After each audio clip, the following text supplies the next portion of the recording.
Hello, my name is Tony, and you may know me from Tash's comedy show. Yeah, check it out. Today's special show is hosted in Vienna, where the fiction writer Maxwell Conroe has an exclusive interview with Countess Sonya Tolstaya, the wife of the great Russian writer Leo Tolstoy. These conversations are excerpts from the full interview series published in The Meaning of Being, a new book by Maxwell Conroe. Mr. Maxwell, are you ready to meet the Countess? Over to you. Yes, Tony, thank you for your kind introduction. I am very excited because I have held a series of spectacular and revealing interviews with Sonya Tolstaya. What she reveals in this particular interview about her relationship with Leo Tolstoy is breathtaking. Hear what she says when I asked her how she feels about her relationship with Tolstoy, in which she has often been portrayed by critics as a deeply troubled person. Let's listen to her story and how she looks back at her marriage with one of the world's most famous novelists. I think that is a very interesting question, but I am not sure how to answer. Perhaps the best I can do is give you a brief summary of how I was somehow bestowed with an endless list of tasks in my marriage.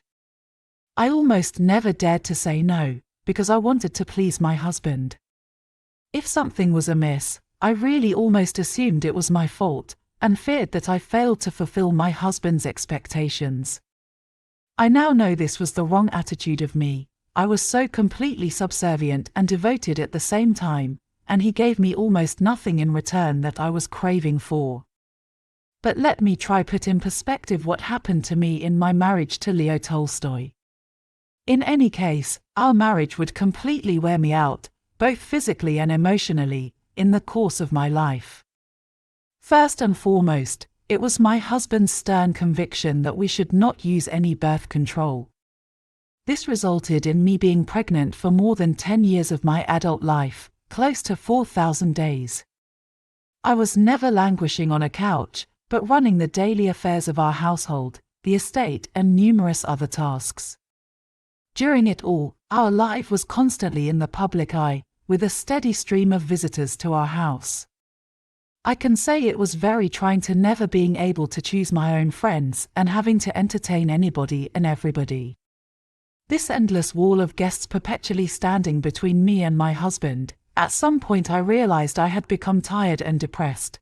I then wrote this deep wish in my diary: I shall go to bed to live in my imagination the life I do not live in reality. I remember always feeling excessively tired due to a cascading load of duties. After my marriage in 1862, I supported my husband's writer's career in every step. I was always copying out his handwriting of various drafts of his new work, making alterations on proof prints, writing letters to his admirers, and deciphering his notebooks and diaries for posterity. On top of his came the raising and educating all the children, preparing meals for a wall of guests every day, and looking after the management of the estate and all its finesses. But over time, I realized I was nagged by this chaos of innumerable petty worries, all jostling with one another. It was driving me insane. Every moment of the day, I had to worry about my younger children's illnesses and studies, my husband's medical, and most importantly, his mental state, the older children's affairs, their debts, jobs and children, the sale of parts of the estate and the division of the land with the priest, the proof prints, Misha's nightshirts and Andriusha's boots and sheets. I had to make sure not to default on the household expenses. I had to see to the servants' passports so we could travel to Moscow, and direct the jobs done on the estate, keep the accounts, copy them out, and so on. Already in 1886, I wrote in my diary how often I longed to abandon it all and take my life. I was so tired of living, struggling and suffering. The egotism and unconscious malice of the people one loves so deeply was what would wear me out the most. Why did I carry on despite all this? I don't know, I suppose because I had to. Here is a quote from my 1886 diary. Day and night I think only of how to leave this house, leave this life, leave all this cruelty, all these excessive demands on me. I have grown to love the dark.